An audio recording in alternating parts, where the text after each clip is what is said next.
Hola, soy Emilio García Mouronte, soy dermatólogo del Hospital Universitario Ramón y Cajal, también soy tutor de esta academia, DAMIR, y en este vídeo vamos a recordar los aspectos fundamentales de la cirugía menor en atención primaria.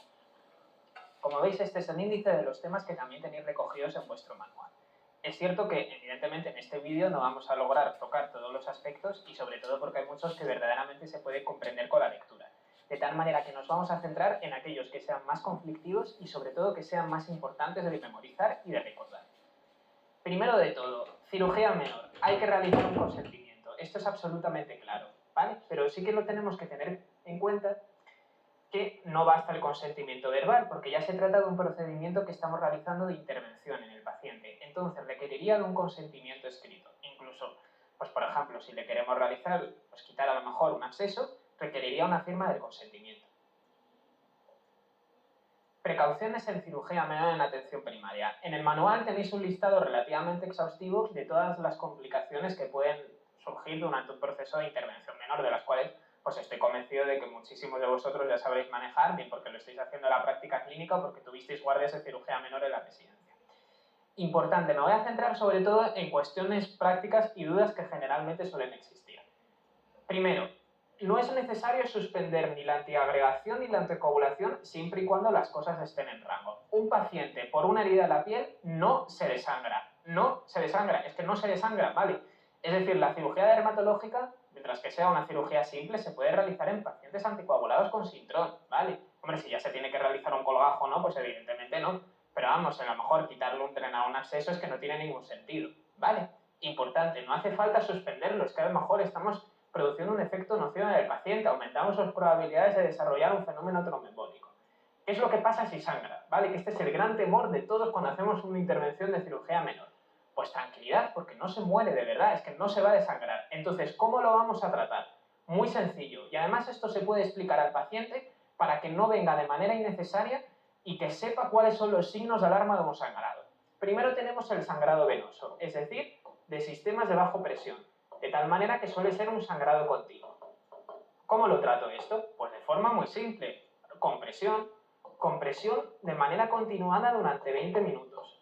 Solo en el caso de que 20 minutos después siguieras un comprimir y siguiera sangrando, es entonces cuando a lo mejor ya me preocuparía un poco y empezaría a plantear la realización de suturas.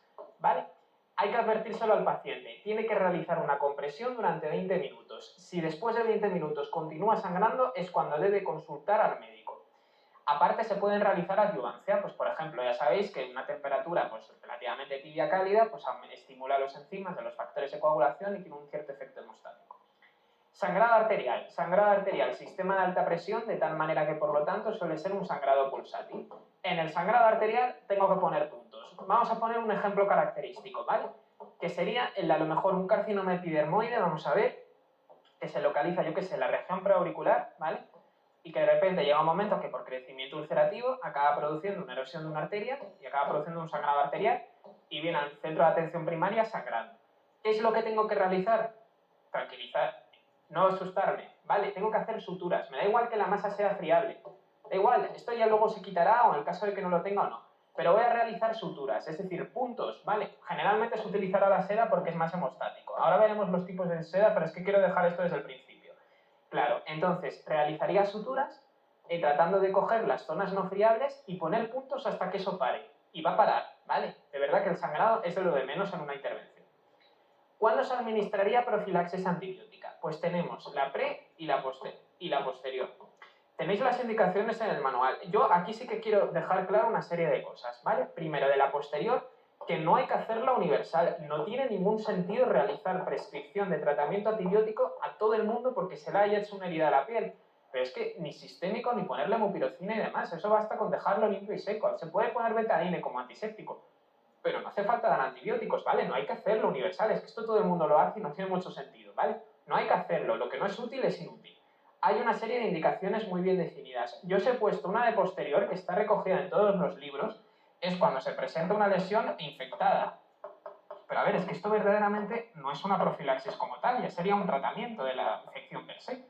Pero bueno, esto sí que lo quiero dejar claro. Luego hay otra serie como por ejemplo puede ser, pues a lo mejor un cierre de alta tensión, localizaciones un poco críticas, pero bueno, Esto yo creo que tampoco es tan importante memorizarse esta lista porque la podéis consultar en cualquier momento. De la PRE también hay una serie de indicaciones bien definidas, como por ejemplo pueden ser los pacientes que están en riesgo de desarrollo de endocarditis infecciosa, a lo mejor pacientes pues, que también están en localizaciones relativamente críticas y demás. La PRE ya sabéis que generalmente se tiene que administrar de 30 a 60 minutos antes de la intervención para que alcance unas buenas concentraciones en el tejido. Precauciones en la utilización del bisturí eléctrico, porque la electrocoagulación sí que pues, es un sistema, ¿vale?, que puede estar relativamente disponible en los centros de atención primaria, entonces, y si no lo está, pues seguramente en el futuro lo sea. Entonces, importante del bisturí eléctrico, lo que le tengo que preguntar siempre al paciente es, ¿tiene algo de metal? Tiene que ser como si tuviera que quitar, como si tuviera que pasar por el portal de seguridad que había en los aviones y a veces también hay en los trenes. No tiene que quitar. El paciente tiene que tener la sensación de que se tiene que quitar todo lo de metal, pero todo, ¿vale? Hasta la hebilla del cinturón, el reloj, la cartera. Ya sabemos que la gente lleva muchas cosas en los bolsillos. Tiene que quitarse todo. Pero cuidado que hay cosas que no se puede quitar. Y una de ellas es el desfibrilador automático implantable y el marcapasos. ¿Qué es lo que tenemos que hacer cuando ocurre esto? Pues aquí hay dos alternativas. Yo, sinceramente, a ver, la electrocoagulación, ¿para qué se puede hacer? Pues, por ejemplo, para el tratamiento de un fibroma, ¿vale? Pues yo a lo mejor realizo la electrocoagulación, induciría una necrosis coagulativa del tallo de la fibroma y ya se me caería. Y esto, pues ya directamente actuaría como un punto hemostático y se formaría la costra y ya está. Me voy a meter en un cirio de hacer una electrocoagulación en un paciente con un desfibrilador automático implantable si tengo otra alternativa disponible. Pues yo la verdad, sinceramente, no lo haría. Si hay otra alternativa disponible, no nos complicamos la vida. Si no la hay, bueno, pues si no la hay, sí que se puede hacer la electrocoagulación, ¿vale? Pero con una serie de precauciones que son muy importantes de tener en cuenta. Primero, tiene que haber una distancia de al menos 15 centímetros entre el punto de aplicación de la electricidad y el DAI o el marcapasos, ¿vale? Después, se tiene que utilizar el mínimo voltaje posible y utilizar el sistema bipolar. Lo importante del bisturí eléctrico es que hay que preguntar siempre si tiene algo de metal y si lo tiene, que se lo quite todo. Respecto al tema 3, de instrumental, pues vamos a ir viendo, ¿vale? Entonces, yo creo que lo que tiene más jugo de este tema sería explicar un poco todo el grado de suturas que existen. Entonces, ya sabéis que el sistema de calibración del diámetro de las suturas es un poco contraintuitivo, porque es cuanto más ceros haya, menos será el calibre. Por ejemplo, un 3 ceros pues es más grueso que a lo mejor un 5 ceros. Respecto a los tipos de sedas que hay. Primero, suturas monofilamento versus multifilamento. Pues hay varias características y es importante tenerlo en cuenta. El monofilamento, ¿qué ventaja aporta? El monofilamento básicamente es un hilo que no está trenzado, es decir, es un componente único. Un único filamento, como su propio nombre indica. Entonces, la ventaja que tiene es que traumatiza menos el tejido. Tiene menor riesgo de infección. Y bueno, pues sí que es cierto, ¿vale?, que por lo general hay que tener en cuenta que garantiza un adecuado resultado estético. Lo que pasa es que, uno, es muy caro,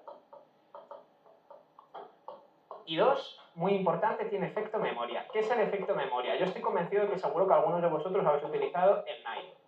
Entonces, el efecto memoria del monofilamento es que, al tener, será por las propiedades físicas de la disposición del material, al tener un único filamento, el problema es que no tiene una capacidad de mantener por sí misma la conformación espacial, sino que tiende a adquirir el del componente original, es decir, y el componente original viene enrollado para ahorrar espacio.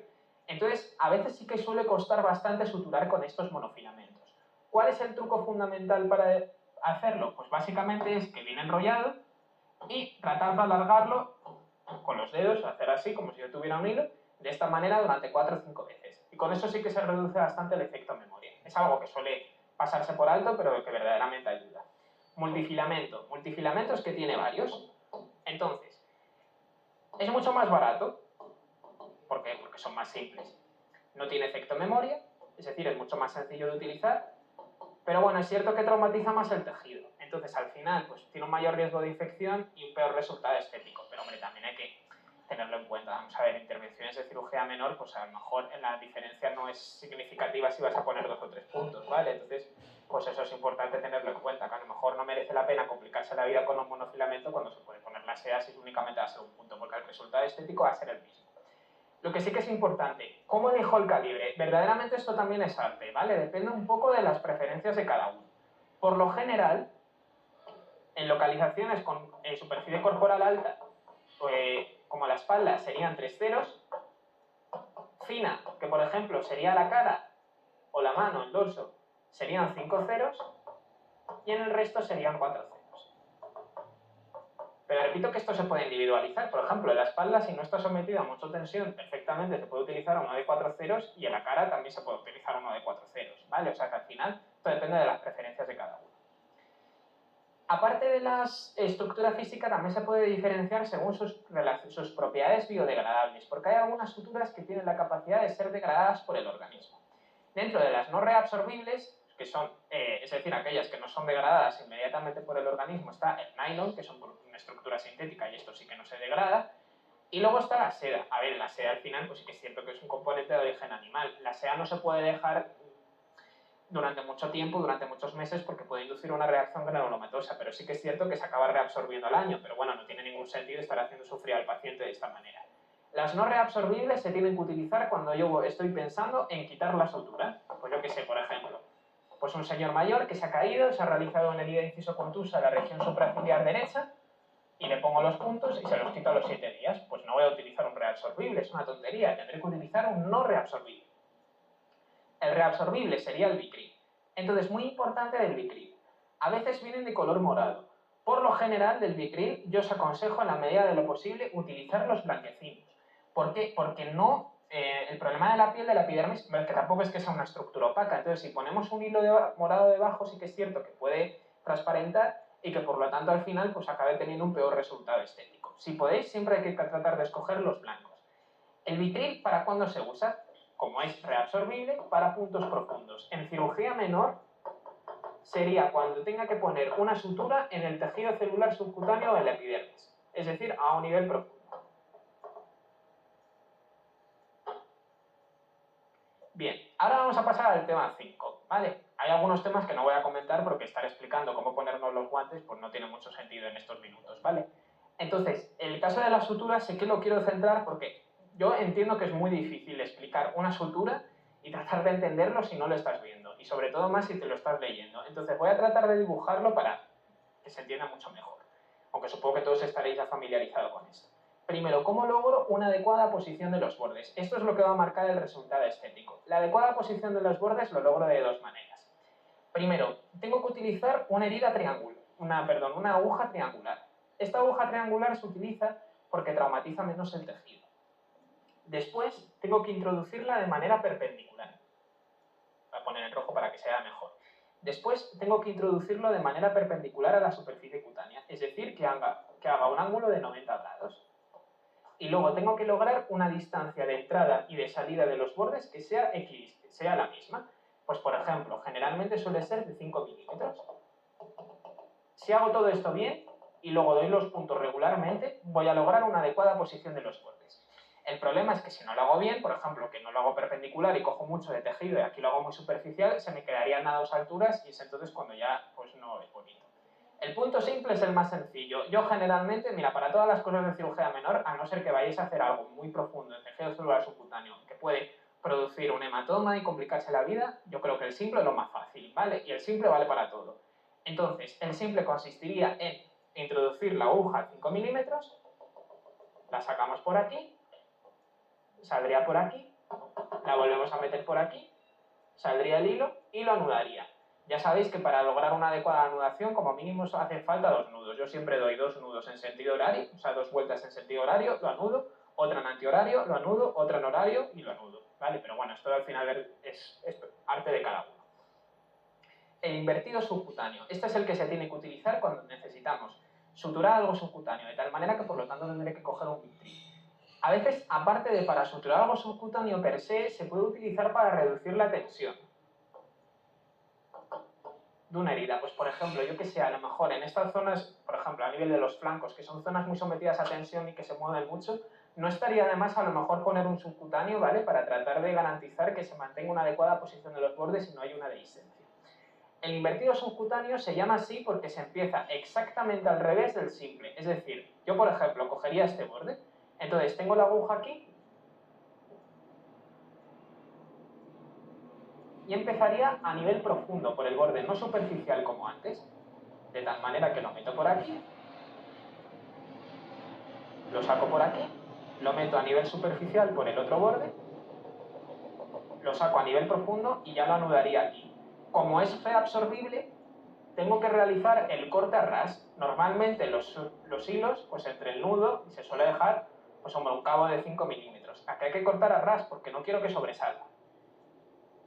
Colchoneros. Los colchoneros son muy útiles para cuando haya un sangrado, es decir, que me esté asustando y vea mucho sangrado, pues hago un colchonero vertical, que es algo muy sencillo, o un colchonero horizontal que también podría valer. Colchonero vertical, ¿cómo se hace? Muy sencillo. Entonces yo introduciría la aguja.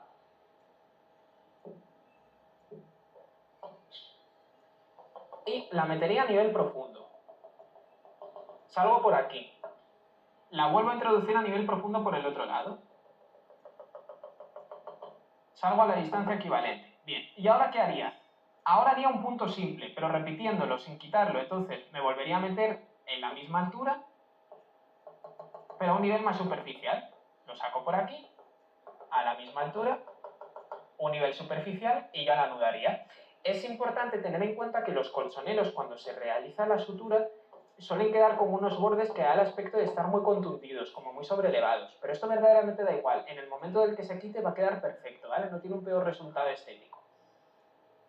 El colchonero horizontal tiene un nombre muy bonito, pero que verdaderamente a efectos prácticos es como si hubiera un punto simple doble. Es decir, básicamente, pues aquí tengo la aguja, aquí tendría el hilo, ya sabéis, 5 milímetros, pues empiezo aquí, lo saco a nivel superficial, me meto por aquí otra vez, lo saco a nivel superficial, y ahora sería como mantener una distancia equidistante, pues por ejemplo de 5 milímetros, y sería repetir el punto simple. Es decir, a efectos prácticos sería como dar dos puntos simples sin cortarlo entre medias, ¿vale?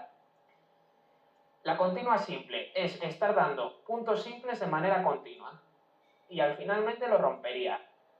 A ver, la continua simple te permite una serie de ventajas, que evidentemente estás ahorrando más, y segundo, que cuanto más continua sea una sutura, ahorrando más tiempo, y cuanto más continua sea una sutura, mejor es el resultado estético. Inconveniente, el problema de las suturas continuas es que como falla un eslabón de la cadena, se quita todo, es decir, hay una distancia absoluta. Si yo tengo un punto simple, un colchonero horizontal, por ejemplo, si hago varios colchoneros verticales aquí, si me falla este puede seguir estando bien. El problema de las continuas es que como me falle una, falló todo el sistema. La intradérmica. Intradérmica es la que tiene un mayor resultado estético, pero verdaderamente esto no se tiene que utilizar en heridas y solo en zonas sometidas a muy poquita tensión, a lo mejor algo en la cara así. Yo creo que esto en cirugía menor, sinceramente, tampoco tiene muchísimo sentido hacerlo, pero bueno, vamos a tratar de aprender cómo salir. Entonces, la intradérmica es un poco compleja, ¿vale? Tenemos que entrar aproximadamente con la aguja a unos 3 milímetros del vértice de la herida. Y entraría por aquí. Y ahora, meto de nuevo la aguja y lo meto a nivel dérmico y lo saco a los 3 milímetros. Me voy con el hilo y repito el mismo procedimiento aquí con 3 milímetros. Una vez he salido, siempre entrando y metiendo por la dermis. Otros 3 milímetros, vuelvo aquí, otros 3 milímetros, de manera continuada así, y llegaría aquí al vértice de la herida y lo saco a los 3 milímetros. Aquí hay dos cosas. Entonces, ahora se alargaría todo. O sea, si tenemos una visión craneal de lo que hemos estado haciendo ahora, sería una cosa así. Entonces, yo traccionaría ahora de los bordes para lograr una mayor tensión. Y luego, con estos bordes puedo hacer dos cosas. Bien, puedo no tocarlos, o sea, bueno, cortarlo un poco para que no sean tan grandes, y los evierto y le pongo un estéril strip por encima. Y así mantengo una buena tensión. O lo que puedo hacer directamente es hacer un nudo con cada uno de ellos. Bien, respecto al tema 6 de las complicaciones, hay una lista también muy grande de complicaciones en el manual, pero las más importantes son la que siempre tenemos que pensar: reacción alérgica anafiláctica, anestésicos locales. ¿Cómo lo entiende esto la gente? Porque a veces hay personas que le dicen si han tenido una anestesia, si le han hecho alguna vez anestesia local y no entienden, no saben muy bien exactamente qué es eso. Hay que preguntarle si alguna vez le han quitado una muela. Hombre, es cierto que antes, pues señores de 80 años que le hayan quitado una muela a sus 10 años de juventud, pues seguramente no se quitaba anestesia. Pero bueno, generalmente esto la gente lo entiende. Le han quitado alguna muela, le pusieron anestesia Si le pusieron y todo estuvo bien, no hay ningún problema, que se proceda, ¿vale? Muy importante. Y si no, no se hace la intervención, ¿vale? Es decir, la alergia a anestésicos locales puede ser muy grave y en ese caso requeriría de hacerlo en quirófano, con sedación y demás. Yo no me metería anestesirio, ¿vale? Así de claro lo digo. No hay que hacer una alergia. Yo no haría una intervención de cirugía menor en un paciente con alergia a anestésicos locales. Postoperatorias, importante, la infección de la herida. Ojo, a veces la infección, ¿vale? Sí que es cierto que puede producir un poquito de ulceración del tejido, es decir, no solo que se haya, por ejemplo, si hemos hecho una dehiscencia, no solo que se abra la herida, sino que además parezca una úlcera y que esto ya no se pueda tocar, haya que dar antibióticos tópicos o incluso sistémicos. Y, jolín, y a lo mejor se ve una úlcera aquí horrible, va a aparecer un resultado estético malísimo, eso no va a cerrar, no pasa absolutamente nada, cerrará por segunda intención.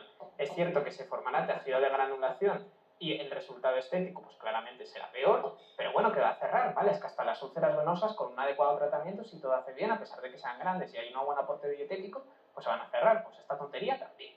Las dehiscencias pueden ser consecuencia de muchas cosas, de una infección, de un hematoma, de una excesiva tensión. Lo que es muy importante tener en cuenta de las dehiscencias es que la actitud se individualiza, porque depende de muchos factores. Si a lo mejor vosotros habéis hecho una sutura y te viene a las 3 horas que se le ha abierto, pues se le puede perfectamente resuturar. Si te viene a los 2 días, está un poco a tensión, a lo mejor también se puede resuturar.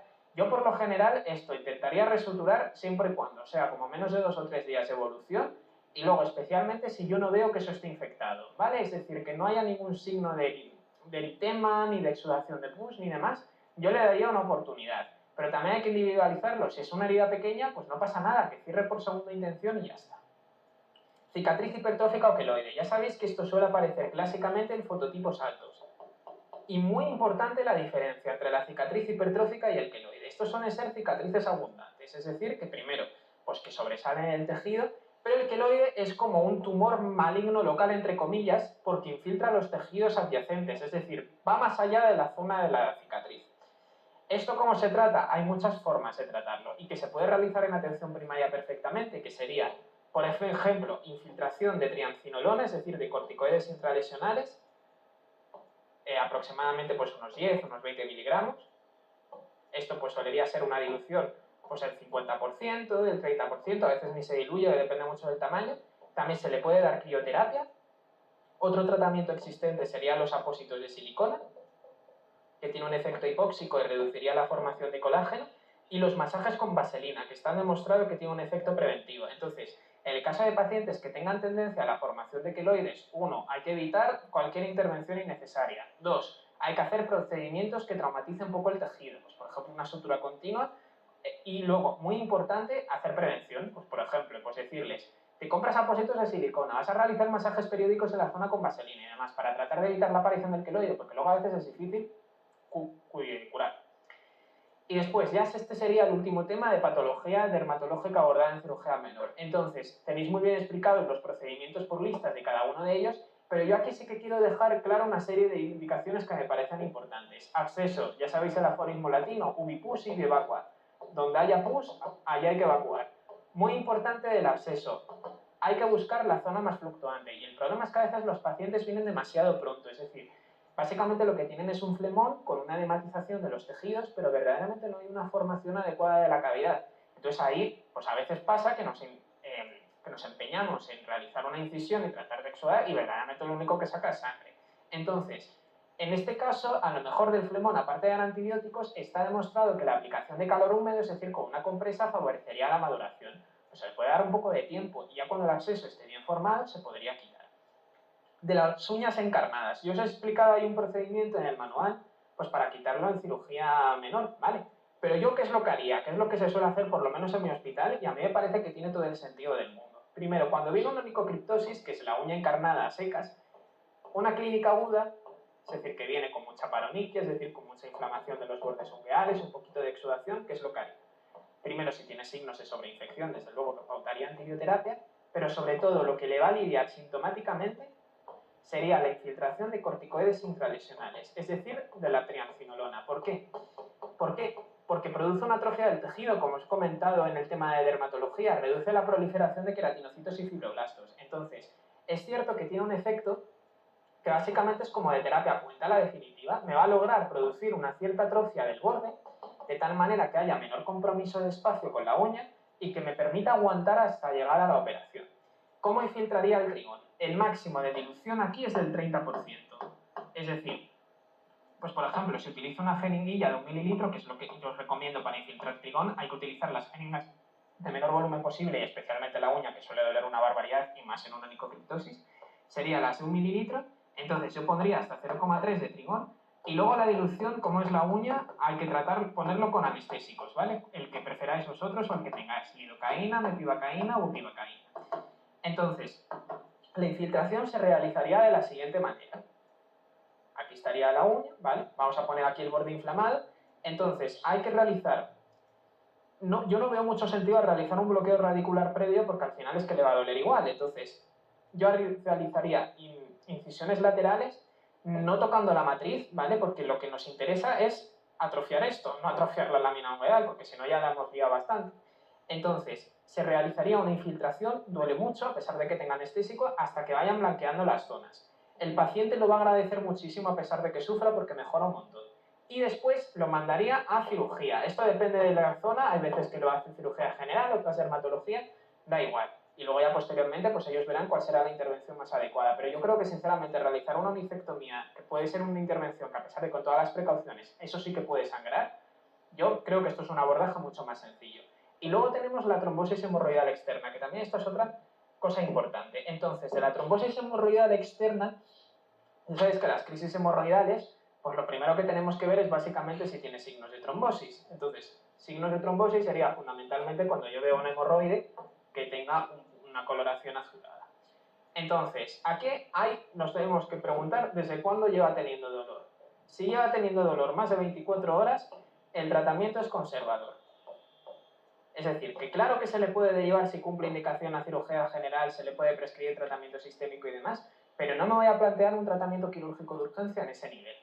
La otra cosa está por debajo de las 24 horas, y aquí es donde está la discusión, porque antes hacía la trombectomía.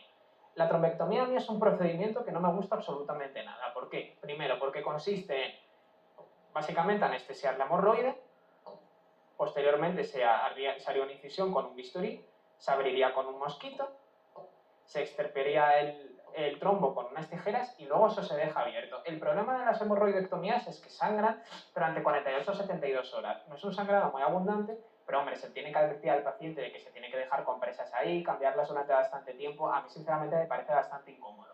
El riesgo de infección es alto y es que verdaderamente someter al paciente a una intervención quirúrgica que verdaderamente lo único que tiene demostrado es básicamente un mejor control analgésico. Entonces, yo no sé si esto verdaderamente merece la pena cuando hay alternativas a analgesia sistémica mucho más seguras y demás. Entonces, esto se deja un poco a libre elección. Además, la trombectomía está muy controvertida. Antes los umbrales de intervalos de tiempo eran 72 horas, cada vez insisten más en las 24 horas. Y a veces lo que dicen que directamente es que mejor que quitar el trombo sería quitar directamente la hemorroide, una hemorroidectomía. Yo, sinceramente, la verdad es que no me gusta ninguna de estas dos intervenciones y si hay un control analgésico adecuado, pues yo le daría la analgesia y ya está. Y esto fundamentalmente sería la última diapositiva del tema de cirugía menor y espero que os haya servido para vuestra práctica aquí.